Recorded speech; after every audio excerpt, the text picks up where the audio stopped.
Hare Krishna. Welcome you all in the class. आज की class में आप सबका बहुत बहुत स्वागत है। होप आप सब अच्छे से होंगे। तो भगवत गीता में हम पढ़ रहे थे 10th अध्याय का 34 श्लोक पढ़ना है आज, है ना। तो 10वें अध्याय का नाम है भगवान का ऐश्वर्य। तो भगवान जो है अपने ऐश्वर्य को बता रहे हैं कि कैसे कैसे भगवान हर जगह विद्यमान है।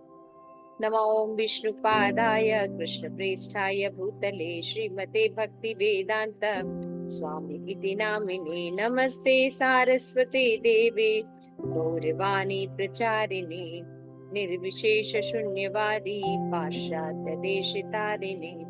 जय श्री कृष्ण चैतन्य प्रभु नित्यानंद श्री अद्वैत गदाधर शिवासादि गौर भक्तवृंद। हरे कृष्ण कृष्ण कृष्ण हरे हरे, हरे राम राम राम हरे हरे। ग्रंथ श्रीमद् भगवद गीता की जय, श्री प्रभुपाद की जय, आप सभी गौर भक्त वृंद की जय। तो अध्याय 10 श्री भगवान का ऐश्वर्य 34 श्लोका। मृत्यु सर्वहर च अहम ध्रुव च भविष्यताम् कीर्ति श्रिय वाक् च नारीणाम स्मृति मेधा धृति क्षमा। भगवान इसमें बोल रहे हैं सर्वभक्षी मृत्यु भगवान है। भगवान कहते हैं मैं जो मृत्यु है, जो कि सब चीज को भक्षण कर जाता है, खा जाता है, खत्म कर देता है, मैं वो मृत्यु हूँ और मैं ही आगे होने वाले को उत्पन्न करने वाला, यानी भविष्य जो है वो भगवान ही है। और स्त्रियों में गुण होते हैं ना कुछ, जैसे उनमें फेमस होती है, बहुत यशस्वी होती है। तो भगवान कहते हैं उनकी जो कीर्ति है ना, कि वो बहुत सुंदर है, बहुत ऐश्वर्यवान है, बहुत मेधावी है, इंटेलिजेंट है। उनके जो कीर्ति है भगवान कहते हैं वो मैं, ठीक है ना। फिर भगवान कहते हैं श्री, है ना, कि अगर उनका ऐश्वर्य है, स्त्रियों में जो ऐश्वर्य होता है, ये बहुत सुंदरता होती है, तो भगवान कहते हैं वो भी कौन है? भगवान कहते हैं वो मैं। वाक, बहुत सी स्त्रियां जो है उनकी वाणी बहुत मधुर होती है ना, लता मंगेशकर, है ना। तो उनकी वाणी इतनी मधुर होती है कि वो चाहती है कि वो जानी जाए, फेमस रहे। भगवान कहते हैं उनकी जो वाणी है वो मैं। मेधा, बहुत बुद्धिमान होती है, बहुत स्त्रियां बहुत इंटेलिजेंट होती है ना, फटाफट फटाफट सारी साइंस के मैथ्स के सारे फॉर्मूला फटाफट कर लेती, कोई भी प्रॉब्लम है उनको तुरंत सॉल्व कर लेती है ना। तो उनके पास बुद्धिमान बहुत होती है। भगवान कहते हैं वो बुद्धि कौन है? भगवान कहते हैं मैं हूँ। मेधा कौन है? बुद्धि। धृति, है ना, स्त्रियों में एक गुण होता है धृति, यानी धृति का मतलब होता है धारण करना, यानी कोई भी चीज अगर वो सोचती है तो दृढ़ता पूर्वक उसको करती है ना। तो ये गुण भी जो है वो कहाँ है? भगवान कहते हैं तो मैं। और क्षमा, स्त्रियों में ज्यादातर क्षमा होता है, धैर्य होता है, तो ये गुण भी भगवान कहते हैं मैं हूँ। पावनी माता जी आपके पास बुक है, पढ़ेंगे? पढ़िए।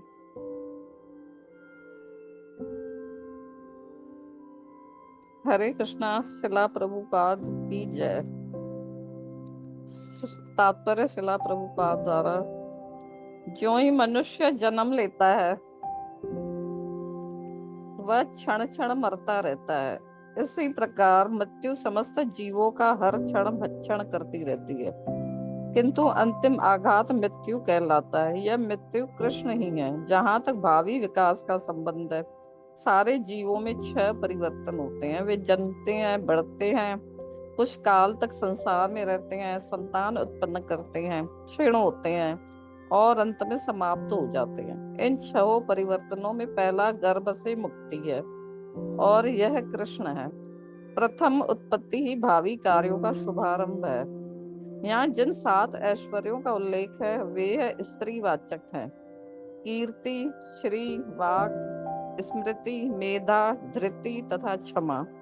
यदि किसी व्यक्ति के पास ये सभी या इनमें से कुछ ही होते हैं तो वह यशस्वी होता है। यदि कोई मनुष्य धर्मात्मा है तो वह यशस्वी होता है। संस्कृत पूर्ण भाषा है, अतः यह अत्यंत यशस्विनी है। यदि कोई पढ़ने के बाद विषय को स्मरण रख सकता है तो उसे उत्तम स्मृति मिली होती है। केवल अनेक ग्रंथों को पढ़ना पर्याप्त नहीं होता, किंतु उन्हें समझकर आवश्यकता पड़ने पर उनका प्रयोग मेधा या बुद्धि कहलाती है। यह दूसरा ऐश्वर्य है। अस्थिरता पर विजय पाना धृति या दृढ़ता है। पूर्णतया योग्य होकर यदि कोई विनत भी हो और सुख तथा दुख में संभाव से रहे तो यह ऐश्वर्य क्षमा कहलाता है। शिला प्रभुपाद। तो यहाँ पे प्रभुपाद जो है इस श्लोकों में ये बता रहे हैं कि जो 7 ऐश्वर्य के बारे में बताया गया है वो है कीर्ति, श्री, वाक, स्मृति, मेधा, धृति और शक। तो ये सब स्त्री वाचक है, ये दोनों में हो सकती है, स्त्री में भी हो सकती है, पुरुष में भी हो सकती है ना। यदि किसी व्यक्ति में बता रहे हैं कि पास सभी या इनमें से कुछ भी हो तो वो यशस्वी होता है ना, तो बहुत फेमस हो जाता है अगर किसी के पास कुछ भी हो। यदि कोई धर्मात्मा है तो यशस्वी होता है। जैसे संस्कृत पूर्ण भाषा है अतः अत्यंत यशस्विनी है। यदि कोई पढ़ने के बाद विषय को स्मरण रखता है उसे उत्तम स्मृति वाला मानते हैं। तो अनेक ग्रंथों को पढ़ना पर्याप्त नहीं है, किंतु उनको समझकर आवश्यकता पड़ने पर प्रयोग करना उसको बुद्धि कहते हैं। अभी बोला ना कि हिस्ट्री में जो बुद्धिमान है, तो बुद्धि होने का मतलब नहीं कि we can read and we can accumulated so many knowledge and books। बुद्धि का मतलब होता है कि ज्ञान और विज्ञान किया हो, जो इम्पोर्टेंट नॉलेज है उसको क्या किया गया है, बचाया गया है, समझा गया है, और जब समय आता है तो उसका उपयोग किया जाता है, उसको बुद्धिमान कहा जाता है। वो नहीं कि पढ़ा तो है लेकिन काम करने की जब बारी आती है तो फिर वो उसका उपयोग नहीं किया। मान लीजिए हमने पढ़ा है, हमें सत्य बोलना चाहिए, सत्य बोलना जो है अच्छा है, धर्म का एक स्तंभ है और हमें सत्य बोलना चाहिए। तो हमने पढ़ तो लिया है ना, लेकिन अगर कभी वक्त पड़े, कोई बात पड़े तो क्या करना चाहिए, हमें सत्य बोलना चाहिए। सत्य बोलना चाहिए, लेकिन सत्य बोलने के लिए क्या होना चाहिए, सत्य कौन सा व्यक्ति बोल सकता है, जो यशस्वी हो, जो बहुत बलशाली होता है वो सत्य बोल सकता है ना। तो सत्य बोलना जो है वो बहुत ही इम्पोर्टेंट है, लेकिन जब कोई वक्त आए और सत्य ना बोले तो वो बेकार हो जाए। यहाँ पे भगवान कहते हैं कि पूर्णता योग्य होकर यदि कोई विनीत भी हो और सुख तथा दुख में संभाव में रहे तो यह ऐश्वर्य क्षमा कहलाता है। तो क्षमा का मतलब ये नहीं है कि कोई किसी को हर समय माफ कर देता है, कितनी भी गलती करता है माफ कर देता है, ये क्षमा नहीं है। यहाँ पे कह रहे हैं कि दोनों परिस्थितियों में जब कोई समभाव रहता है, सुख आए दुख आए, सुख आने पर भी वो बहुत ज्यादा उछलता नहीं है कि भगवान की भक्ति ना करे, और दुख आने पर भी ऐसा नहीं कि वो अपने भगवान की भक्ति को छोड़ देता है। तो दोनों भाव में जब कोई व्यक्ति सम रहकर अपनी भक्ति के कार्य को कर पाता है तो उसको क्षमा कहा जाता है। समझा ना? दुख आने पर अगर मान लीजिए किसी ने हमको दुख दिया, उसकी वजह से हम उसके उसके प्रति द्वेष, ईर्ष्या, उसकी बातों को सोचना या उसकी वजह से दुखी होना, अगर इनमें लगे रहेंगे तो हम भक्ति कर पाएंगे नहीं। जब उस व्यक्ति को क्षमा कर देते हैं तो क्या होता है, हम कर सकते हैं, है ना। अपनी अपनी जो एक 2 प्रकार के कर्म होते हैं ना, एक होता है कि जो नित्य कर्म होता है और एक होता है शरीर का कर्तव्य, स्वधर्म। एक होता है स्वधर्म होता है और दूसरा शरीर का धर्म होता है। तो मान लीजिए शरीर रहे ना रहे, अगर किसी को स्वधर्म पता है तो वे कभी विचलित नहीं होता। क्यों? क्योंकि वो ये जानता है कि शरीर के समाप्त होने पर मेरी जर्नी समाप्त नहीं होती, मेरी जर्नी समाप्त नहीं होती, मेरी फिर से जर्नी शुरू होगी। तो मेरी नेक्स्ट जर्नी कैसी हो, क्या दुखों से ही भरी रहेगी या फिर कैसी होनी चाहिए? तो ये प्लानिंग करना बहुत जरूरी है। इसकी प्लानिंग करने के लिए क्षमा जो गुण है बहुत इम्पोर्टेंट है। अगर हम क्षमा करना नहीं सीखते हैं तो फिर हम आगे नहीं बढ़ सकते। तो भगवान करे ये क्षमा करने का गुण है, ये मैं, है ना। तो देखिए ये सब चीजें भगवान खुद बता रहे हैं कि 7 प्रकार के जो ऐश्वर्य है जो मनुष्यों में दिखाई देता है, मनुष्य समाज में दिखाई देता है या कहीं जीव में दिखाई देता है, तो वो मैं हूँ। 35 विहत साम तथा सामा गायत्री छंद सामा मानसा नाम मार्गशीर्ष महीना कुसुमाकर। मैं सामवेद में गीतों में बृहद साम हूँ और छंदों में गायत्री हूँ, समस्त महीनों में मार्गशीर्ष हूँ तथा द्वंद्व तथा समस्त ऋतुओं में फूल खिलने वाली वसंत ऋतु। ठीक है, इसका तात्पर्य कोई पढ़ेगा? हरे कृष्ण। तात्पर्य श्रील प्रभुपाद के द्वारा श्रील प्रभुपाद की जय। जैसा कि भगवान स्वयं बता चुके हैं, वे समस्त वेदों में सामवेद है। सामवेद विभिन्न देवताओं द्वारा गाए जाने वाले गीतों का संग्रह है। इन गीतों में से एक बृहद साम है, जिनकी ध्वनि सुमधुर है और जो अर्धरात्रि में गाया जाता है। संस्कृत में काव्य के निश्चित विधान है। इसमें लय तथा ताल बहुत सी तकनीक कविता की तरह मनमाने नहीं होते। ऐसे नियमित काव्य में गायत्री मंत्र, जिसका जप केवल सुपात्र ब्राह्मणों द्वारा ही होता है, सबसे अधिक महत्वपूर्ण है। गायत्री मंत्र का उल्लेख श्रीमद् भागवत में भी हुआ है, जो कि गायत्री मंत्र विशेषतया ईश्वर साक्षात्कार के ही निमित्त है, इसलिए यह परमेश्वर का स्वरूप है। यह मंत्र आध्यात्म में उन्नत लोगों के लिए है। जब इसका जप करने में उन्हें सफलता मिल जाती है, तो वे भगवान के दिव्य धाम में प्रविष्ट होते हैं। गायत्री मंत्र के जप के लिए मनुष्य को पहले सिद्ध पुरुष के गुण या भौतिक प्रकृति के नियमों के अनुसार सात्विक गुण प्राप्त करने होते हैं। वैदिक सभ्यता में गायत्री मंत्र अत्यंत महत्वपूर्ण है और उसे ब्रह्म का नाद अवतार माना जाता है। ब्रह्मा इसके गुरु हैं और शिष्य परंपरा द्वारा यह उनसे आगे बढ़ता आ रहा है। मासों में अगहन मार्गशीर्ष मास सर्वोत्तम माना जाता है, क्योंकि भारत में इस मास में खेतों में अन्न एकत्र किया जाता है और लोग अत्यंत प्रसन्न रहते हैं। निस्संदेह वसंत ऐसी ऋतु है जिसका विश्व भर में सम्मान होता है, क्योंकि यह न तो बहुत गर्म होती है न सर्द, और इसमें वृक्षों में फूल आते हैं। वसंत में कृष्ण की लीलाओं से संबंधित अनेक उत्सव भी मनाए जाते हैं, अतः इसे समस्त ऋतुओं में से सर्वाधिक उल्लासपूर्ण माना जाता है और यह भगवान श्री कृष्ण की प्रतिनिधि है।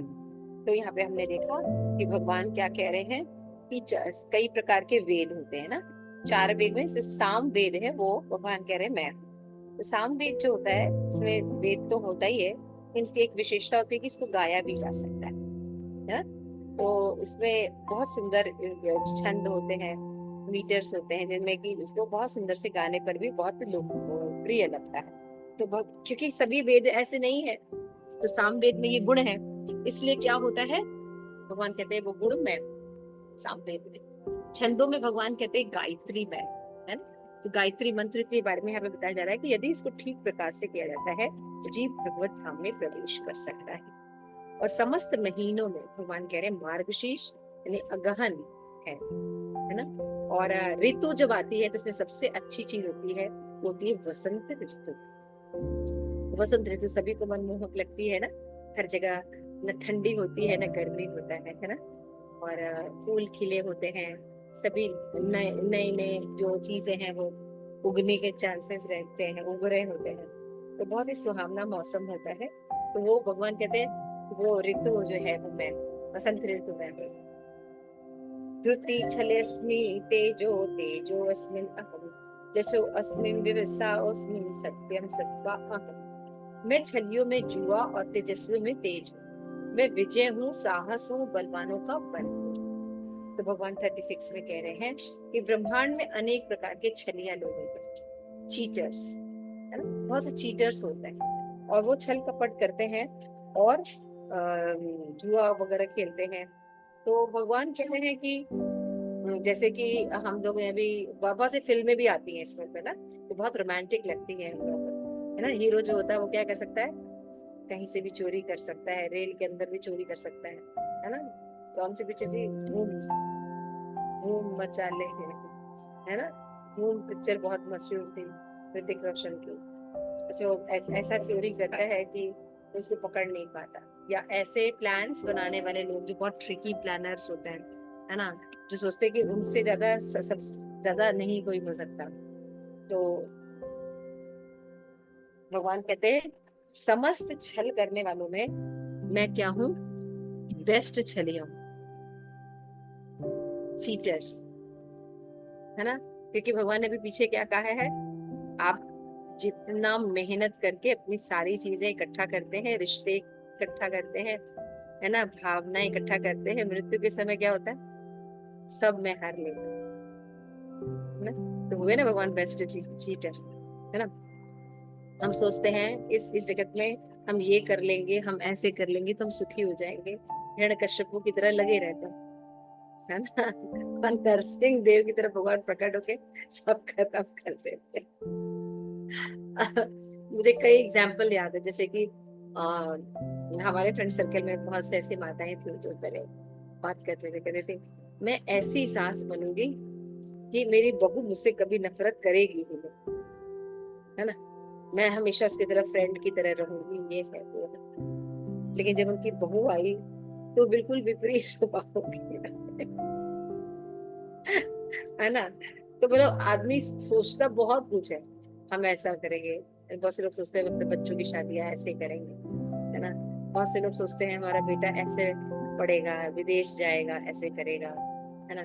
बहुत से लोग होते हैं इस्कॉन में बहुत अच्छे और ऊंची पोस्ट पर होते हैं और क्या सोचते हैं कि मतलब मेरा बेटा सबसे मैंने बहुत कष्ट झेले इस पोस्ट पर पहुंचने के लिए, मैं अपने बच्चे को पहले से ही सबसे सिखा के रखूंगा, तो बेस्ट पोस्ट पे चला जाएगा, पता चला वो खुद ही चले गए ऊपर। तो आज बच्चा अनाथालय में है। तो मैंने बहुत से ऐसे केसेस देखे, आप लोगों ने भी देखे होंगे। भगवान कहते हैं कि बहुत से छल होते हैं, बेस्ट छल जो होता है, छलियाओं में छलिया है भगवान सर्वोपरि। फिर भगवान कहते हैं सबसे जो तेजस्वी चीज है उसमें जिसका जो भी कोई भी तेज है, चाहे चंद्रमा का तेज है, चाहे सूर्य का तेज है, चाहे ट्यूबलाइट का तेज है, कहीं का भी तेज है, भगवान कह रहे हैं वो मैं। और भगवान कह रहे जैसे मान लीजिए कोई भी चीज हम करते हैं, किसके लिए करते हैं, विक्ट्री के लिए करते हैं, हमारी जीत होनी चाहिए, है ना। कोई भी कंपटीशन करते हैं, कुछ भी करते हैं तो हम विक्ट्री के लिए करते हैं।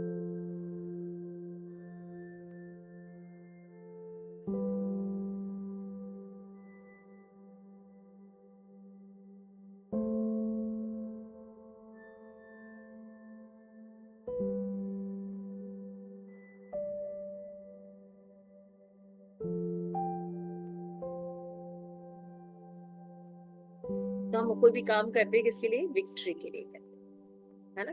तो भगवान कह रहे हैं वो विक्ट्री क्या है, भगवान कहते हैं वो विक्ट्री मैं हूं। यानी जब आपको संस्कार में जो प्राइज मिला वो कौन है, कृष्णा है ना। हम जब भी कोई काम करते हैं हमें प्राइज मिलता है या हमें कोई अप्रिशिएट करता है, तो समझना चाहिए ये कृष्ण है ना। उनको कृष्ण को ऑफर कर देना चाहिए, इसीलिए वो फिर हमें प्रतिष्ठा नहीं लगेगा।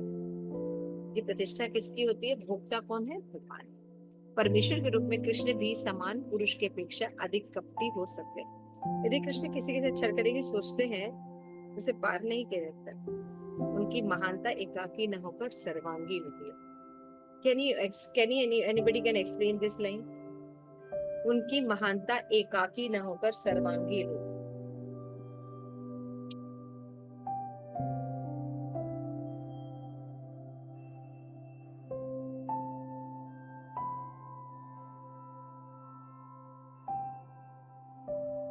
इंग्लिश में महानता सबके लिए होती है, सिर्फ एक के लिए नहीं होती है। हाँ, इंग्लिश में क्या लिखा है,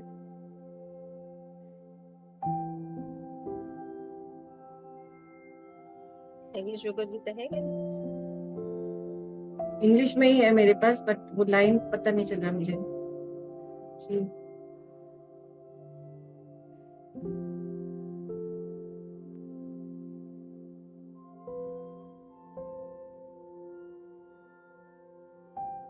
में लिखा his greatness is not one sided, it is all sided.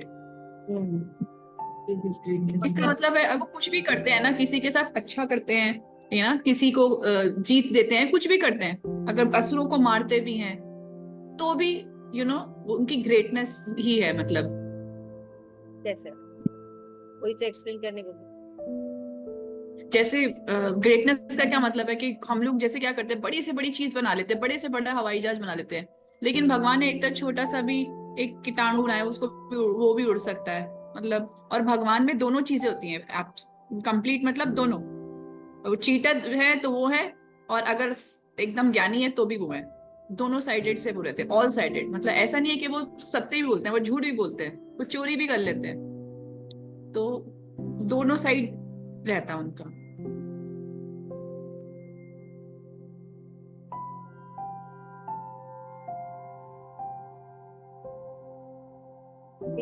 और कोई बोलना चाहे? हरे कृष्णा माता जी।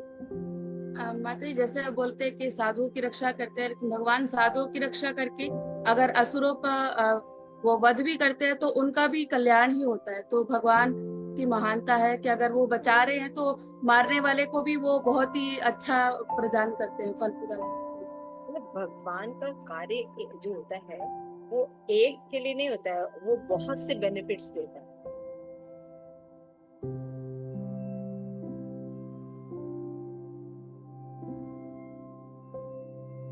समझ में आ रहा है? डायरेक्शन गलत सोच रहा है प्रेम जी, है ना? भगवान का एक कार्य, एक तीर से भगवान कई निशाने लगाते हैं, है ना? कोई ऐसा कार्य? माता जी जैसे उन्होंने 17 बारी युद्ध लड़ा उससे, जरासंध से, तो वो क्या करता था, वो जा जाके राक्षसों को इकट्ठा करके लाता था। हर साल वो जाता था और भगवान को कुछ नहीं करना, वो लड़ते थे खाली। तो ऐसे ही कुरुक्षेत्र में जितने भी पापी व्यक्ति थे सब इकट्ठे हुए और भगवान ने इकट्ठा उनको वध कर दिया। हाँ, एक साथ मल्टीटास्क किया था। एक साथ करा ना उन्होंने, सबको इकट्ठा कर दिया उसके अंदर। यहाँ से उन्होंने धर्म का स्थापना करी और दूसरी तरफ से सारे के सारे एक तरफ सत्य को स्थापित कर लिया युधिष्ठिर के रूप में, और दुर्योधन जैसे जितने भी पापी थे दूसरी तरफ उनका विनाश कर दिया। हाँ, जैसे आपको ये बताना पड़ेगा ना कि जरासंध को वो छोड़ देते थे, छोड़ मैं दे यही बोल रही हूँ कि हाँ, वो छोड़ देते थे। जी जी, छोड़ देते थे। तो उसका रीजन क्या था? भगवान तो बहुत आराम से मान सकते थे। वो इकट्ठा करके ले आता था ना, इधर उधर उनको जाना नहीं पड़ता था। यस, छोड़ देते थे कि जितना भी कुछ पापी मिले तो उनका बटर के हर लाते थे, हर बार उनका कल्याण भगवान उसको मार देते थे। प्रेम मंजरी ने भी यही बताया, प्रेम मंजरी ने भी यही बताया। तो यस, भगवान का एक कार्य जो है टास्क को करता है। और कोई उदाहरण? हरे कृष्णा ये माता जी।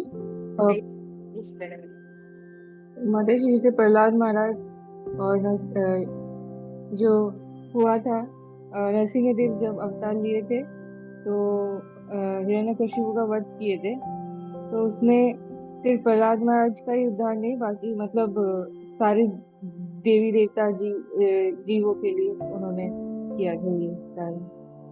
हाँ, प्रहलाद महाराज का एग्जाम्पल। यस यस, प्रेम मंजरी।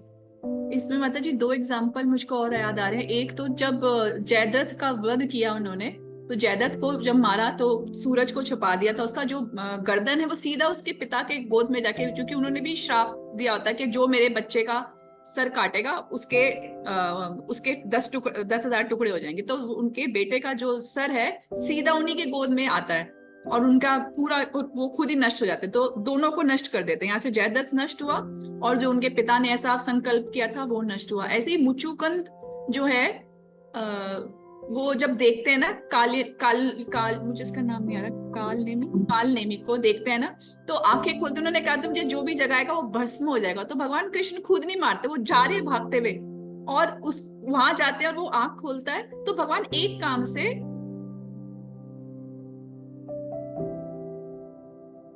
बाल लीला नहीं याद आ रही है भगवान की? मार्केट चलाने के लिए एक तीर से कितने निशाने लगाते थे। बिल्कुल ठीक है, आप लोग सही करें। इसका मतलब क्या हुआ कि भगवान, बाकी लोग भी जो है वो छल करते हैं, कपट करते हैं, या किसी पर विजय प्राप्त करते हैं, लेकिन भगवान जब करते हैं, छल करते हैं, तो उसमें बेनेडिक्शन होता है। केवल उस व्यक्ति का नहीं बल्कि सभी का बेनेडिक्शन है, ये कहने का मेन मतलब। तो that is the beauty of Krishna, है ना? जब हम ऐसा कहीं देखते हैं, किसी के छल करने पर भी क्या हो रहा है, बेनेडिक्शन। जैसे कि मान लीजिए कोई कसाई है, वो गाय को काट रहा है, गाय किसी तरह भाग के आ रही हो, और आपके पास से वो आके कहीं छुप गई है और आपने देखा है कि वो कहाँ छुप गई है, तो कसाई लोग अगर बोलेंगे तो आप क्या कहेंगे? कहेंगे हमें नहीं पता, है ना, हमें नहीं पता कहाँ है। जबकि आप जानते हैं, तो यहाँ झूठ बोलना किसी के बेनेडिक्शन के लिए, है ना। तो हम जीव ज्यादातर 2-4 लोगों का बेनेडिक्शन कर सकता है, अपना बेनेडिक्शन कर सकता है, लेकिन भगवान सर्वांगीण कर हर किसी का बेनेडिक्शन, ठीक है। तो वे विजयी पुरुषों के विजय हैं, वे तेजस्वी के तेज, साहसी तथा कर्मठों में भी वे सर्वाधिक साहसी तथा कर्मठ है, बलवान में सर्वाधिक बलवान है। जब कृष्ण इस धराधर्म में विद्यमान थे तो भी उन्हें बल से हराया नहीं जा सकता। यहाँ तक कि अपने बाल्यकाल में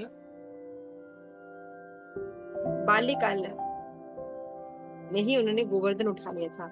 उन्होंने तो कोई छल से हरा सका था, न तेज से, न विजय से, न साहस से, न बल से, है ना। तो जैसे कि भगवान के बहुत से अवतार है, जिससे उसमें क्या होता है, कुछ न कुछ बंधन होता है, लेकिन कृष्ण में कोई बंधन नहीं होता है ना। कृष्ण में कोई बंधन नहीं होता है, इसलिए भगवान को पूर्ण पुरुषोत्तम भगवान। जैसे रामचंद्र जी थे तो उनका बंधन है, एक ही पत्नी कर सकते थे, है ना। लेकिन कृष्ण ऐसा नहीं है, उनके साथ कोई बंधन नहीं। भगवान can accept everyone in every situation.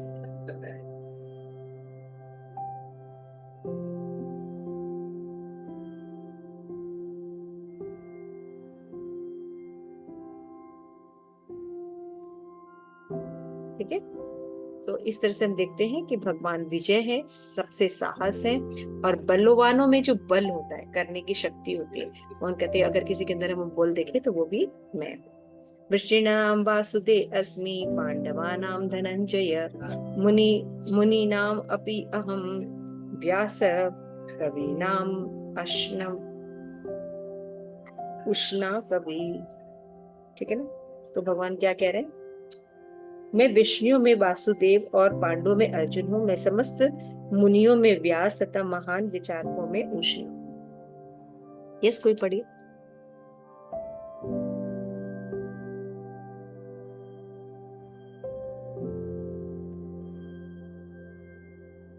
तात्पर्य श्रील प्रभुपाद के द्वारा श्रील प्रभुपाद की जय। कृष्ण आदि भगवान है और बलदेव कृष्ण के निकटतम अंश विस्तार हैं। कृष्ण और बलदेव दोनों ही व्यास देव के पुत्र रूप में उत्पन्न हुए, अतः दोनों को वासुदेव कहा जा सकता है।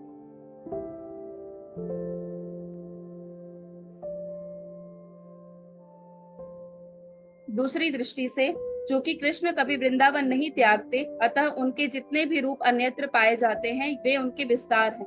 वासुदेव कृष्ण के निकटतम अंश अवतार हैं, अतः वासुदेव कृष्ण से भिन्न नहीं है। अतः इस श्लोक में आगत वासुदेव शब्द का अर्थ बलदेव या बलराम माना जाना चाहिए, क्योंकि वे समस्त अवतारों के उद्गम हैं और इस प्रकार वे वासुदेव के एकमात्र उद्गम हैं। भगवान के निकटतम अंशों को स्वांश, व्यक्तिगत या स्वकीय अंश कहते हैं, या अन्य प्रकार के भी अंश हैं जो विभिन्नांश, पृथकीकृत अंश कहलाते हैं। पांडु पुत्रों में अर्जुन धनंजय नाम से विख्यात है, वह समस्त पुरुषों में श्रेष्ठतम है, अतः कृष्ण स्वरूप है। मुनियों अर्थात वैदिक ज्ञान में पटु विद्वानों में व्यास सबसे बड़े हैं, क्योंकि उन्होंने कलयुग में लोगों को समझाने के लिए वैदिक ज्ञान को अनेक प्रकार से प्रस्तुत किया, और व्यास कृष्ण के भी अवतार माने जाते हैं, अतः वे कृष्ण स्वरूप हैं। कविगण किसी विषय पर गंभीरता से विचार करने में समर्थ होते हैं। कवियों में उष्णा अर्थात शंकराचार्य असुरों के गुरु थे, वे अत्यधिक बुद्धिमान और दूरदर्शी राजनेता थे। इस प्रकार शुक्राचार्य कृष्ण के ऐश्वर्य के दूसरे स्वरूप हैं। हरे कृष्ण। तो यहाँ पे भगवान ने बताया कैसे वासुदेव हैं भगवान, और सभी जो पांडव थे उनमें अर्जुन है भगवान, और उसके बाद है कि जितने भी मुनि लोग हैं उनमें व्यास देव हैं भगवान, और जितने भी अच्छे विचारक होते हैं, दार्शनिक होते हैं, उनमें जो बेस्ट होते हैं वो उष्णा है, यानी वो शुक्राचार्य है ना, बेस्ट है। देवताओं को ऐसे ऐसी सलाह देते हैं कि वो विजयी हो जाते हैं, है ना। तो उष्णा है, भगवान कहते हैं वो भी मेरा ही स्वरूप है। तो यहाँ पे देख सकते हैं कि पॉजिटिव और नेगेटिव इसका मतलब नहीं होता, जहां कहीं भी ऑपुलेंस होता है वो भगवान होते हैं, ठीक है। हम जब कभी भी किसी का ऑपुलेंस देखे तो हमें ये स्मरण करना चाहिए। दंडोदम्या अस्मि नीति अस्मि जिगीषिणाम नीनिम च अस्मि गुहानाम ज्ञानाम गवात्मना। अराजकता को दमन करने वाले समस्त साधकों में से मैं दंड हूँ और विजय में आकांक्षी हूँ। उनकी मैं नीति हूँ, रहस्यों में मौन हूँ और बुद्धिमानों में ज्ञान। जैसा वैसे तो दमन के अनेक साधन हैं, किंतु उनमें सबसे महत्वपूर्ण है दुष्टों का नाश। किसी भी क्षेत्र में विजय की कांक्षा करने वालों में नीति की ही विजय होती है।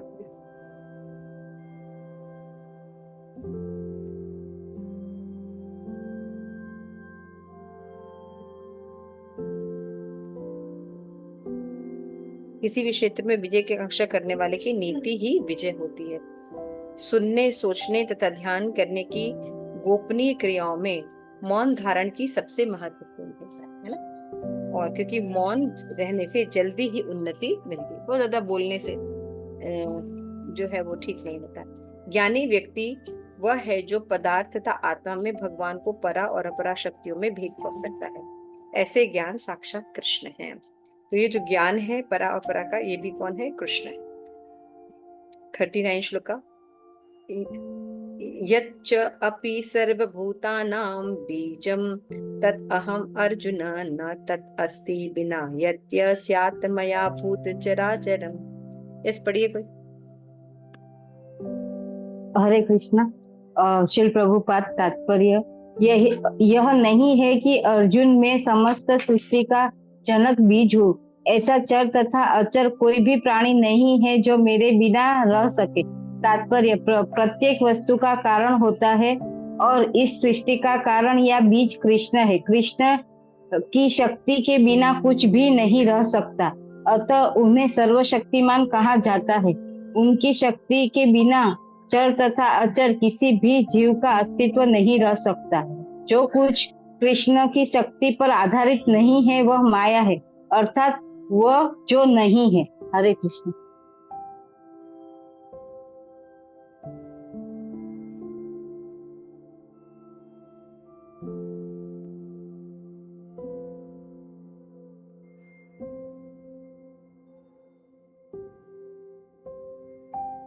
कृष्ण, मेरी आवाज आ रही?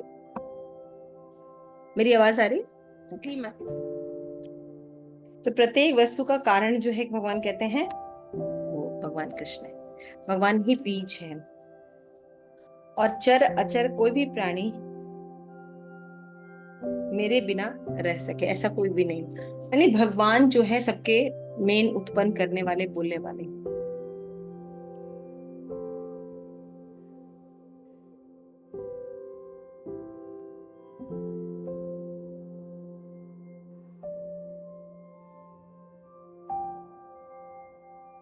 कृष्ण हरि बोल, हरे कृष्ण। ठीक है। तो भगवान जो है अस्तित्व, भगवान के बिना किसी भी जीव का अस्तित्व हो ही नहीं सकता, है ना। और हम उस भगवान को बिल्कुल नहीं जानते, एकदम भूल जाते हैं, है ना। तो जो कुछ भी कृष्ण की शक्ति पर आधारित नहीं है वो फिर माया है, और माया भी भगवान की ही है ना। तो जीव जो है ये समझना चाहिए कि बिना भगवान के रह ही नहीं सकता। न अनंत अस्ति ममा विभूति नाम परम तप एम तु उद्देश्यतः प्रोक्ता भूति विस्तर मया। हे परम तत्व, मेरी दैवी विभूतियों का अंत ही नहीं है। इतना बोलने में भगवान जो है कहते हैं कि अर्जुन मैं कहाँ तक बताऊं, है ना। जहां भी आप जो कुछ भी देखते हैं वो मेरे विभूतियों का संकेत मात्र है। ठीक है कि हे परम तत्व, मेरी दैवी विभूतियों का अंत नहीं है। मैंने तुमसे जो कुछ कहा वो मेरे अनंत विभूतियों का संकेत मात्र है। तो वैदिक साहित्य में कहा गया कि परमेश्वर की शक्तियां तथा विभूतियां अनेक प्रकार से की जाती है, किंतु विभूतियों का कोई अंत नहीं। अतः समस्त विभूति तथा शक्तियों का वर्णन कर पाना संभव नहीं है। अर्जुन की जिज्ञासा को शांत करने के लिए केवल थोड़े से एग्जाम्पल दिए गए थे, क्योंकि अभी युद्ध चल रहा था, इसलिए भगवान बहुत ज्यादा विभूतियों के बारे में नहीं बताते। आपको याद है भागवतम में भगवान ने 11th कैंटो में इसको एक्सप्लेन किया है। यद यद विभूति मत सत्वम श्रीमत ऊर्जितम एव वा तत्तत् एव अवगच्छत्य त्वमं तेज अंश संभव। भगवान ये इसलिए बता रहे हैं, अपनी विभूतियां इसलिए समझा रहे हैं ताकि जीव जो है हर जगह भगवान का स्मरण कर सके, हर जगह वो देख सके भगवान को, और भगवान के ऑपुलेंस को वो समझ सके और दिन भर भगवान की जो चिंतन मनन इसमें रह सके। तो उसको देखने के लिए जीव कैसे देख सकता है कि जीव दिखता है कि जहां कहीं भी कोई भी विभूति, ऐश्वर्य या कोई भी तेज दिखाई देता है, वो एक्चुअल में कृष्ण है। हम किसी के अंदर भी देख सकते हैं। तो अगर हम ये विभूतियों को थोड़ा सा भी प्रैक्टिस करें तो हम ईर्ष्या से बहुत जल्दी निकल जाएंगे, है ना। जनरली जब हम देखते हैं कोई हमसे बहुत विद्वान है, बहुत सुंदर है, बलवान है, कीर्तिमान है, यशस्वी है ना, और ज्यादा बुद्धिमान है, तो हम उसे ज्वेलस कर ज्यादातर बिना कहे हमारे अंदर एक ईर्ष्या जो है उत्पन्न आ जाती है। क्योंकि ये ईर्ष्या का जो मूल स्रोत है, जैसे कि जब कभी ईर्ष्या होती है तो जैसे श्रीमद् भागवतम में एक्सप्लेन करता है, क्योंकि हम भगवान से ईर्ष्या करते हैं इसलिए हम सभी से ईर्ष्या करते हैं। तो ये जो स्टेटमेंट था, ये मुझे आज भी कभी कभी रहता है, क्योंकि ईर्ष्या करना पूर्णता तो गया नहीं, है ना। अभी भी अच्छा आ ही जाता है, मतलब बिना इतना प्रैक्टिस है हमें ईर्ष्या का कि बिना हमारे चाहे वो प्रकट हो जाता है ना। हमसे बड़ा हो, हमसे हमारे या हमारे जोन में अगर हो, जैसे जो चीजें हमें करना आता है वो दूसरा व्यक्ति करता हो, तो ऑटोमेटिक ईर्ष्या आ जाती है ना। तो फिर हम उसको ठीक है तो हमारे हम लोग उसको प्रकट नहीं करते या कहते नहीं, लेकिन ये हमारे अंदर स्वभाव की। भागवत में कहती है ईर्ष्या की जड़ क्या होती है। ईर्ष्या की जड़ होती है कि हम भगवान से अपना कनेक्शन भूल जाते हैं और हम भगवान बनने की कोशिश करते हैं। ये ईर्ष्या की जड़ है।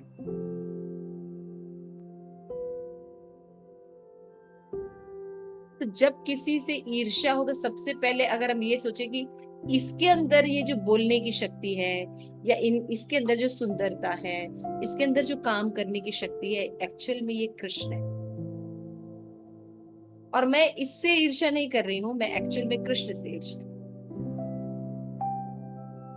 मुझे और कितना सीरियस भक्ति करने की इच्छा है, और कितने दिन लगेंगे कि मैं अपने आप को भगवान मानती रहूं। कब मेरे अंदर दासो दासो अस्मि ये गुण डेवलप होगा, है ना। तो जो जैसे हम लोग को ईर्ष्या होती है, वैसे उत्तम अधिकारी जब एक दूसरे को मिलते हैं तो उन्हें बड़ी खुशी होती है। देखो तो उसके अंदर ये गुण है ना। जैसे कि आपने बृहद भागवतामृत ग्रंथ है, बृहद भागवत है ना, उसमें मतलब गोप कुमार जो है जा रहे हैं, बस एक दूसरे से मिल रहे हैं, एक वैष्णव से दूसरे वैष्णव से मिल रहे हैं। तो पांडवों के पास जाते हैं तो पांडवों से कहते हैं आप तो इतने अच्छे भक्त हैं, बाप रे बाप, इतने अच्छे भक्त हैं कि भगवान आपके साथ रहते हैं, भगवान आपके सारथी बने, भगवान आपके साथ नौकर चाकर बन के रहते थे, मतलब आप सबसे बड़े भक्त। तो कहते नहीं, मुझसे भी बड़े भक्त तो हनुमान है ना। हम तो भगवान से सेवा कराते थे, मतलब कभी भगवान की सेवा नहीं की। लेकिन हनुमान जी को देखिए, सदैव भगवान की सेवा करते थे। अब गलत जगह है, आप गलत जगह अप्रोच कर रहे हैं, आपको हनुमान जी से अप्रोच करना चाहिए। तो ऐसे करके सारे ऐसे मतलब ऊपर तक जाते हैं, गोपियों तक जाते हैं ऐसे करके। तो उस एपिसोड में हमें पता चलता है कि कैसे कैसे जो भगवान का जो उच्चतम रस है, इसमें गोपियां रहती हैं, वो सर्वश्रेष्ठ। तो हमें हमारा ही ये स्वभाव है, हमें कोई बहुत ज्यादा प्रैक्टिस नहीं कर, कोई से बाहर से नहीं जाना है, ये हमारी आत्मा का स्वभाव है। हम भगवान से अट्रैक्ट होते हैं, भगवान के दास है, सब जगह भगवान के अंश के रूप में लोगों को देखते हैं, लेकिन अभी विकृत अवस्था, इस कारण सारी प्रॉब्लम। जैसे छोटा सा भी ईर्ष्या भी है तो हम इसको कभी कभी ईर्ष्या बहुत दुख देती है।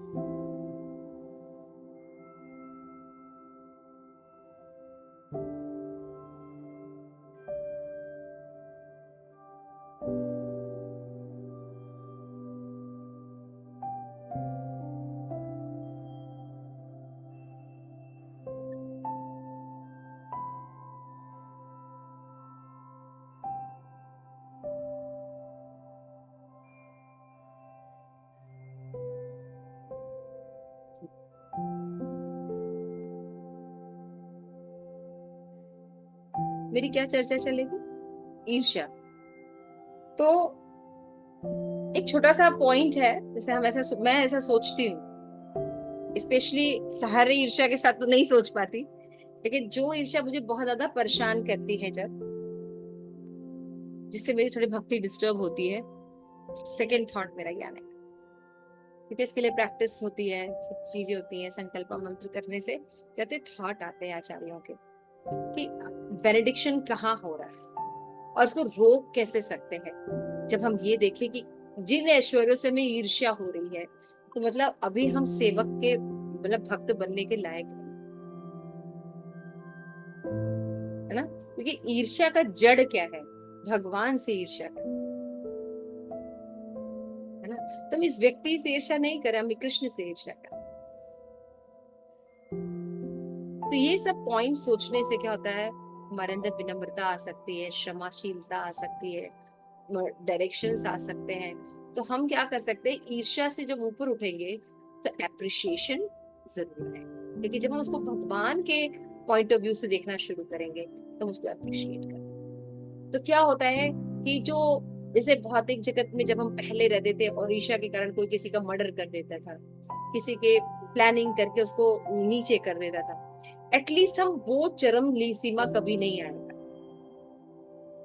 मन में भाव आके चला जाएगा, है ना? समझ रहे हो? उसकी जो इंटेंसिफिकेशन है, जिससे कि बहुत विनष्टता हो सकती है, वो कम हो जाएगी।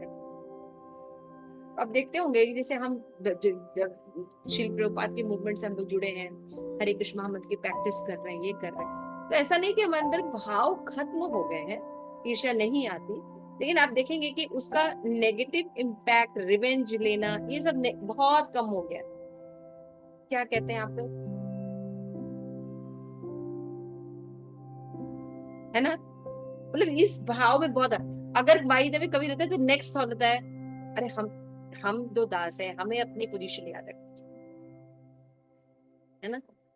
दूसरी तरह अगर आप ये पोजीशन याद रखें कि आप दास हैं, तो किसी के डांट दिए जाने पर, किसी के अपमान कर देने पर, भाई दास का मान और अपमान क्या?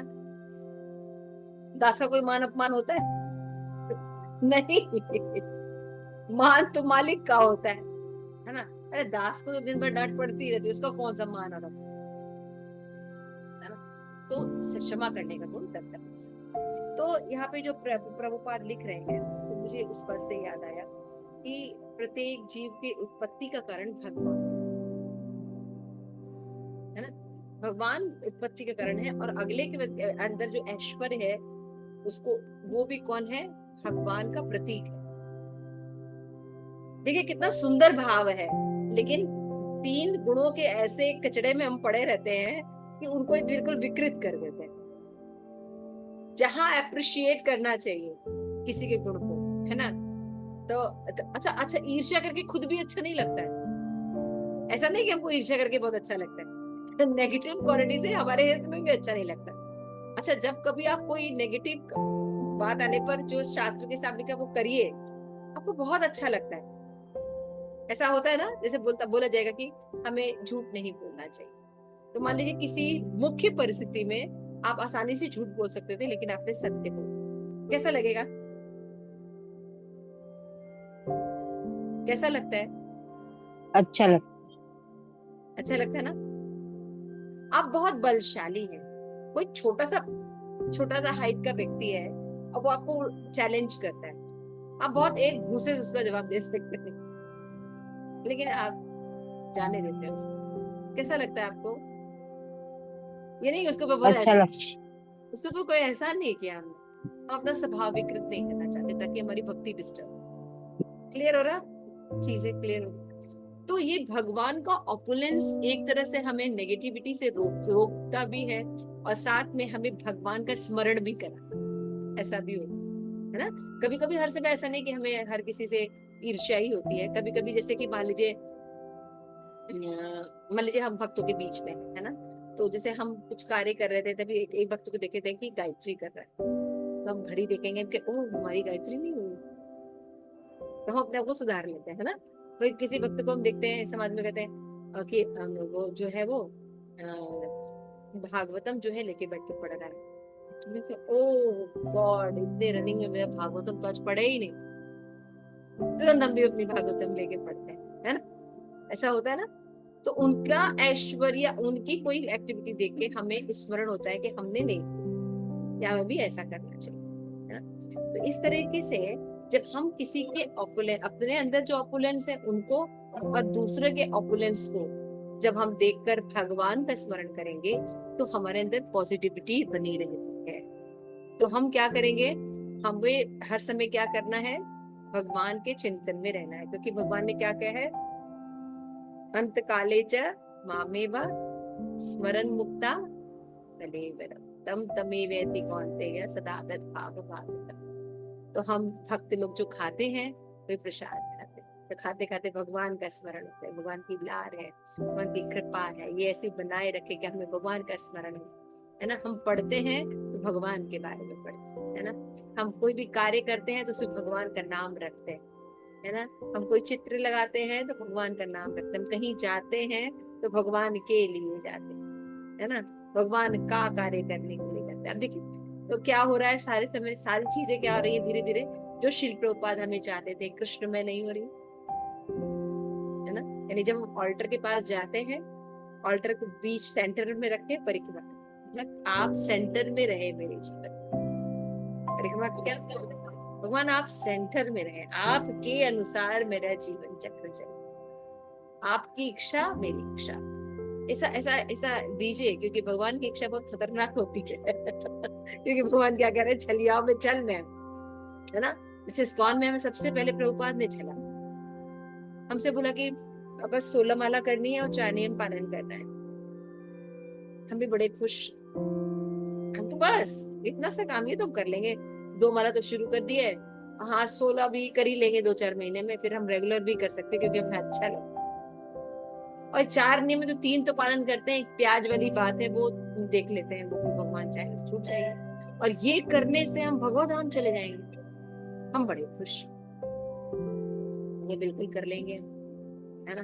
जब करना शुरू किया तो पता चला कि ये तो मेरे साथ बहुत बड़ा छल किया गया। हम तो इतने अच्छे इंसान हैं, हम तो इतने अच्छे इंसान थे, पूरे समाज हमसे बहुत प्रेम करता था, अब सारे लोग छोड़ते चले जा रहे हैं, घर परिवार सब चीज से, पूरे दुनिया से क्या, ब्रह्मांड से क्या, देवी देवता से भी बढ़ा दिया, देवी देवता से क्या, परमात्मा से भी बढ़ा दिया, उसके ऊपर भगवान स्वरूप प्रकट किया है। तो हमारी तो रेंज ही पता नहीं कहाँ तक है, कोई फिक्स बैठता ही नहीं हम लोग की रेंज में। तो मतलब हमें सब चीजों से विद्रोह भी करा दिया, सब चीजों से वो भी करा दिया, और हमें पता भी नहीं चला, है ना। तो छल तो प्रभुपाद ने किया, लेकिन क्या ये छल खराब था? नहीं, ये छल बहुत अच्छा था, क्योंकि हम गलत जगह फंसे हुए थे हम गलत जगह फंसे हुए थे। तो प्रभुपाद ने भी छल किया था, अपने डिसाइपल्स के साथ छल किया था ना, बिना बताए कुछ, बस उनको दीक्षा दिला दी, और नेक्स्ट डे बाथरूम के ऊपर स्टिक कर दिया कि जिन लोगों ने दीक्षा ली है उनको 16 माला करना पड़ेगा 4 नियम का पालन करना पड़ेगा। पूरे कैंप में हल्ला मच गया, ये कैसे होगा, हाँ 4 नियम का पालन कैसे होगा, ये तो नहीं बताया कर, कहते now you have initiated, you have to do it. तो प्रभुपाद ने क्या किया, इंटेलिजेंटली काम किया, जानते थे कि कोई आएगा तो है नहीं भक्ति में, तो 4-5 सेना खड़े करेंगे तो बाकी उनको देख देख के आए। तो इस तरीके से तो ये छल जो है ये अच्छा है, इसलिए भगवान जो है छलियाओं में छल है। 38 दंड दमयान्ति यस्मिन् अस्मिन् जिगीर्षितां मौनं च यस्मि विनिर्मनां ज्ञानवताम् अहम्। ये तो हो गया कि अराजकता का दमन करने में मैं क्या हूँ, सभी साधनों में दंड। बहुत से लोग आजकल ये का उठाते हैं, नहीं दंड नहीं देना चाहिए, है ना। चले आते हैं ह्यूमैनिटी वाले, नहीं नहीं किसी को दंड मत दीजिए, है ना। नहीं, दंड देना जरूरी है, क्योंकि दंड देने से उस व्यक्ति के पाप इसी समय नष्ट हो जाएंगे, उसको अगला शरीर नहीं लेना पड़ेगा। इसलिए राजा का कर्तव्य है कि वो दंड दे। जैसे बहुत से लोग कहते हैं अगर किसी ने किसी का मर्डर किया तो फिर उसको मर्डर कर हो जाए, ऐसा प्राण दंड की, फांसी की सजा नहीं देनी चाहिए, है ना। क्यों नहीं देनी चाहिए? तो उनको पता नहीं कि नहीं क्यों क्यों दिया जाता है दंड, दंड इसलिए दिया जाता है कि इसी जन्म में उसके जो खाते हैं वो खत्म हो जाए, नेक्स्ट जन्म में भगवत भक्ति करें। तो दंड होना चाहिए। और दंड भगवान क्या कह रहे हैं, मैं कि दंड के द्वारा जीव के पाप जो कई जन्मों तक कैरी ऑन हो सकते थे, भगवान उसको वहीं समाप्त कर देते है ना, सर्वांगीण विकास। तो ये सब जो फिलॉसफी है कैसे समझ में आई, प्रभुपाद के मिशन में आगे समझा कि दंड बहुत जरूरी है। तो वी आर वेरी फॉर्चुनेट कि अगर हमारी गलतियों के लिए हमें कोई दंडित करे, बहुत जरूरी है ना। दंड देने से हमारे पाप नष्ट होते हैं, और ये साक्षात कृष्ण इसीलिए नहीं दंडित होने की कंडीशन में भी दंड को स्वीकार करते हैं भक्त। परीक्षित है ना, उनकी कोई गलती नहीं है लेकिन दंड स्वीकार करते, साथ देने में ऐसे बहुत से है ना। जैसे पृथु महाराज का मुझे बहुत ही एक्साइटिंग लगता है, पृथु महाराज का, कि वो 100 यज्ञ बहुत आराम से कर सकते थे, लेकिन 99 में उन्होंने भगवान के कहने पर बंद कर दिया, क्यों, ईर्ष्या ना हो, है ना। किसको, इंद्र को ईर्ष्या ना हो, है ना। इंद्र को लेके आए थे उनके यज्ञ में, है ना। क्यों, भगवान ने कहा है भगवद गीता में, अनुद्वेग करम वाक्य, है ना। वाणी की क्वालिटी बताइए ना, कि कोई किसी भी तरह से हताहत हो जाए, उद्वेग उसके अंदर उत्पन्न हो जाए, ऐसी वाणी नहीं बोलनी चाहिए। तो अभी तो भगवान अनुद्वेग करम वाक्य भगवद गीता में बोल रहे थे, केवलम मां समगमया कि तुम नपुंसक हो क्या जो युद्ध नहीं करोगे। तो दोनों कंट्राडिक्टरी बातें हैं ना। एक में भगवान कह रहे हैं उसी भगवद गीता में, वाणी का एक क्वालिटी है अनुद्वेग कर्म वाक्य, अपना वाक्य ऐसा नहीं होना चाहिए जिससे किसी को कोई क्षति, उद्वेग आदि हो, स्ट्रेस हो किसी की, है ना। ऐसा नहीं बोलना चाहिए। और खुद ही बोल रहे हैं अर्जुन को, नपुंसक हो क्या तुम, अनार्य हो, दुष्टम हो कि तुम युद्ध नहीं करोगे। तो दोनों बातों को समझने के लिए हमें भक्तों का होना बहुत जरूरी है। कि अनुद्वेग कर्म वाक्य मतलब जब कोई बिल्कुल निष्क्रिय हो जाता है तो ऐसा बोला जाता है कि उसको थोड़ा सा शॉक लगे और काम करे है ना। और अगर कोई व्यक्ति नॉर्मल है तब हम उसको नहीं, अनुद्वेग कर्म वाक्य, ऐसा वाक्य नहीं बोलना चाहिए जिससे कि वो उद्वेग हो। तो इंद्र को लेकर आए थे, और इंद्र को लेके आने का मकसद यह है कि 100 यज्ञ कराने के लिए, बहुत सुंदर आचार्यों ने दिया कि 100 यज्ञ करने पर कोई भी व्यक्ति जो है वो इंद्र के पद पर आ सकता है। तो जनरली जो भौतिक मानसिकता के भागवतम सुनने वाले हैं वो क्या कहते हैं कि इंद्र ने इसलिए पृथु महाराज का यज्ञ भंग करे थे क्योंकि 100 यज्ञ पूरे होने पर पृथु महाराज जो है वो इंद्र बन जाते, इसलिए वो डिस्टर्ब कर रहे थे। क्लियर? लेकिन ये कारण नहीं था। इंद्र जो है वो देवताओं के राजा है ना। और ऐसी पॉलिसी भगवान की तरफ से बनाई गई थी कि यदि कोई व्यक्ति, ब्रह्मा ने बनाई थी कि भैया 100 यज्ञ कोई कर लेगा तो वो क्या हो जाएगा, इंद्र बन जाएगा, ठीक है ना। तो यानी ब्रह्मा की बात झूठी हो जाएगी, भगवान की सृष्टि झूठी हो जाएगी। इसलिए अर्जुन उस चीज को प्रोटेक्ट करने के लिए, देखिए कितने सुंदर आचार्य कमेंट करते हैं, वैष्णव आचार्य से सुनना चाहिए कि अर्जुन भगवान के भक्त है, भगवान की और भगवान के जो भक्त है, ब्रह्मा की वाणी झूठी ना हो। अगर ये 100 यज्ञ कर लेंगे तो ये जो है वो इंद्र बन जाए, है ना। तो इसलिए वो जो है वो उनको कि उनकी वाणी झूठे होना साबित हो, कोई अन्य न इंद्र बन जाए, तो इसलिए वो ऐसा। तो इस तरह अनुद्वेग कर्म वाक्यम, पृथु महाराज काबिलियत रखते भी हैं तब भी 99 यज्ञ करने पर भगवान कहते तुम मुझे चाहते हो ना, 99 यज्ञ में ही प्रकट हो जाता, तो 100वां यज्ञ करने की तुम्हें क्या जरूरत है। क्यों? क्योंकि अर्जुन को इससे दिक्कत हो रही है, सॉरी इंद्र को दिक्कत हो रही है। तो भगवान समझा रहे हैं कि आपके कार्य ऐसे उद्वेग पूर्ण नहीं होने चाहिए कि आपके जो सीनियर्स हैं उनको दिक्कत होने लगे।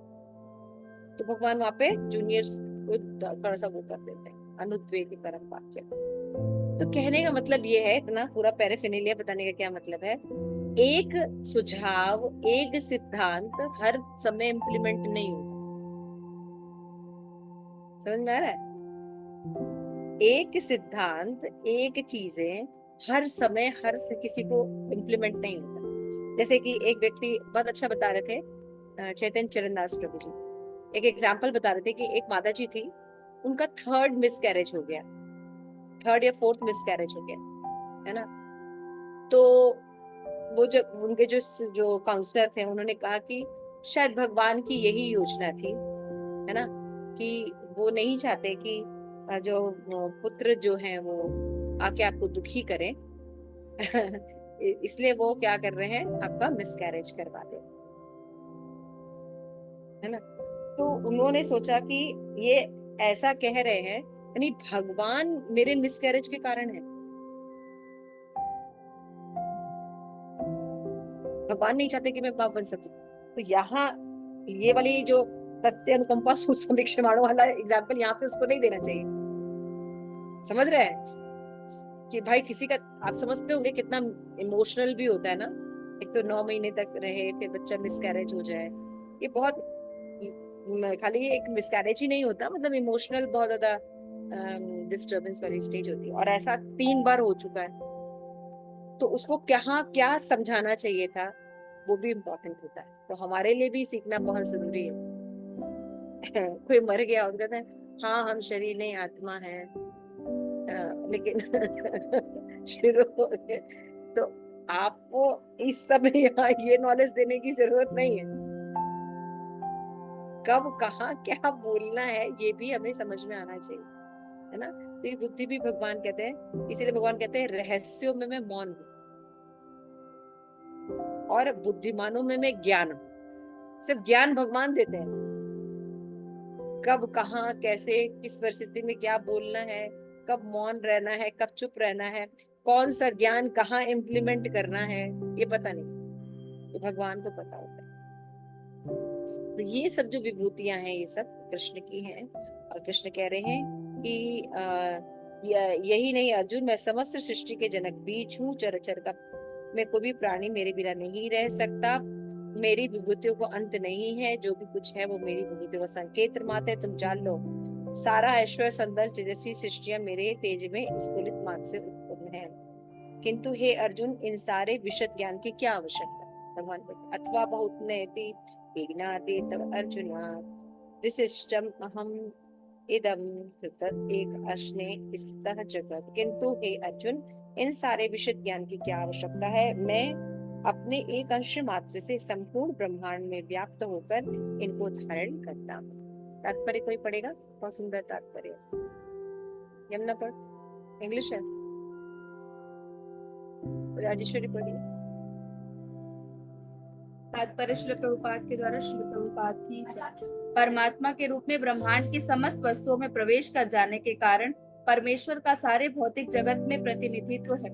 भगवान यहाँ पर अर्जुन को बताते हैं कि यह जानने की कोई सार्थकता नहीं है कि सारी वस्तुएं किस प्रकार अपने पृथक पृथक ऐश्वर्य तथा उत्कर्ष में स्थित हैं। उसे इतना ही जान लेना चाहिए कि सारी वस्तुओं का अस्तित्व इसलिए है क्योंकि कृष्ण उनमें परमात्मा रूप में प्रविष्ट है। ब्रह्मा जैसे विराट जीव से लेकर एक क्षुद्र चींटी तक इसलिए विद्यमान है क्योंकि भगवान उन सब में प्रविष्ट होकर उनका पालन करते हैं। एक ऐसी धार्मिक संस्था या मिशन भी है जो यह निरंतर प्रचार करती है कि किसी भी देवता की पूजा करने से भगवान या परम लक्ष्य की प्राप्ति होगी।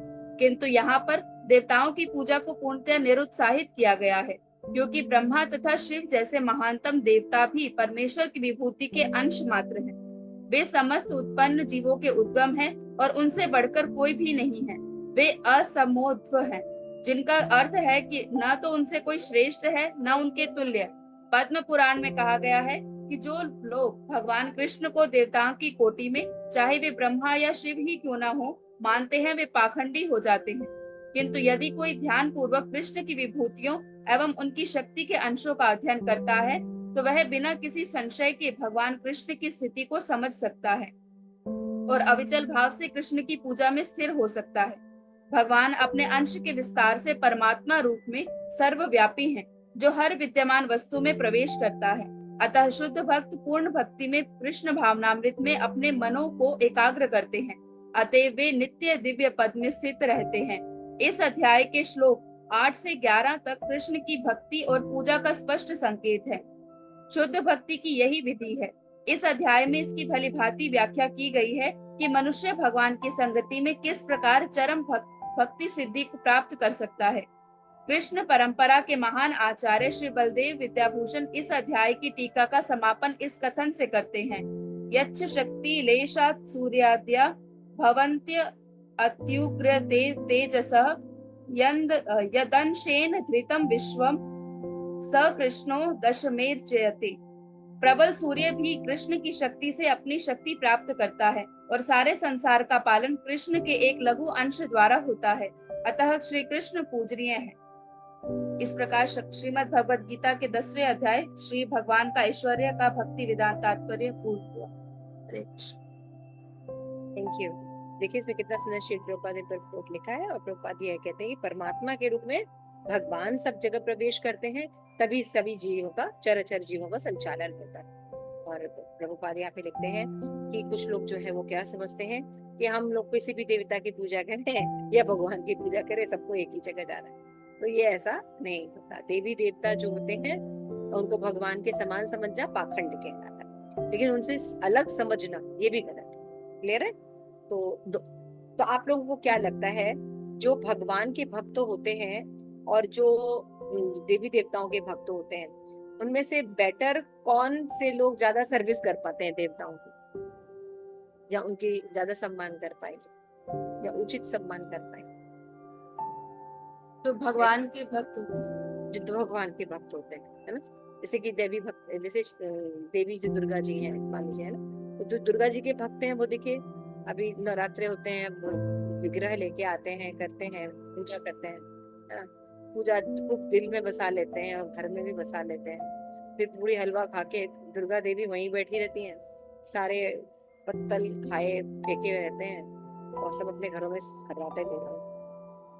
तो वो जो रात में भी सुन रहे थे, दिल में बसा, घुस जा अंदर, घुस जा ऊपर, आ जा, आमा आ दरवाजा खोलूंगी, तो वो कहाँ गया है ना। तो जिस तरह से अगर मान लीजिए कोई वैष्णव भक्त होंगे तो वो कैसे सम्मान करेंगे, वो ये सब फालतू चीजें नहीं करेंगे। वो जो शास्त्र में जिस तरह से उनकी पूजा लिखी गई है उस तरह से पूजा अर्पण करेंगे, है ना। और उनकी प्रतिमा को एक अच्छे सुंदर स्थान पर आसन बनाकर, एक मंदिर का टेम्परेरी मंदिर बनाकर वहां पे विराजेंगे, है ना। उनके आचार्य, उनके जो पंडित होंगे वो होंगे, ठीक से उनको ऑफरिंग होगी, है ना, और भगवान का प्रसाद उनको ऑफर किया जाएगा, राइट। ऐसे सब ध्यान रखेंगे। और फिर ऑफरिंग भी होगी, ऑफरिंग के बाद फिर उनके शयन का ध्यान रखा जाएगा। ऐसा करेंगे ना, क्योंकि वैष्णव जो है वो जानते हैं कि दुर्गा कौन है, भगवान की शक्ति।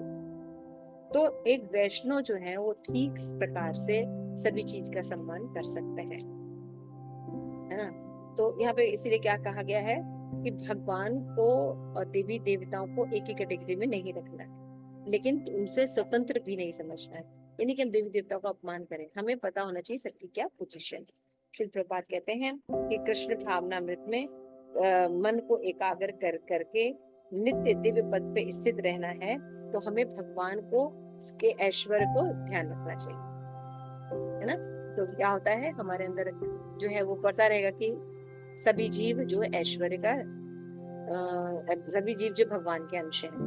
लेकिन इसमें रूप गोस्वामी की बात हमेशा याद रखनी चाहिए। भक्ति पर स्थित हर भक्त जो होता है वो सेम, कोई भी जीव भी होता है वो सेम स्तर पर नहीं होता भौतिक जगत में, है ना। शेर होता है, बकरी होती है ना। कनिष्क अधिकारी होता है। कोई व्यक्ति अगर किसी व्यक्ति को शोषण कर रहा है तो वो समझना चाहिए, तो हाँ वो उसके अंदर भगवान का अंश है, लेकिन हमें डिस्टेंस मेंटेन करके रखना चाहिए, है ना। रूप गोस्वामी क्या बताते हैं, पद के अनुसार लोगों के साथ आचार और व्यवहार करना चाहिए, लेकिन सम्मान सबका करना चाहिए। समझ में आ गया? मन से आदर देने की बात की जा रही, ये नहीं कि सांप को और बाघ को कल अपने घर में बुला ले, सब भगवान का ऐश्वर्य है।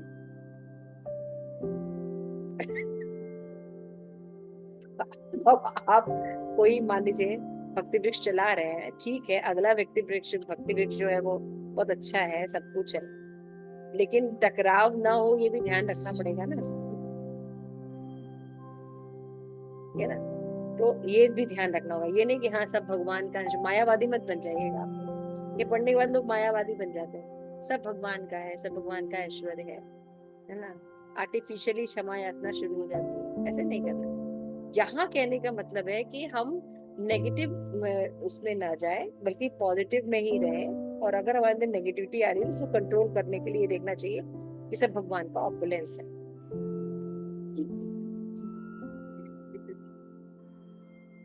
ठीक है,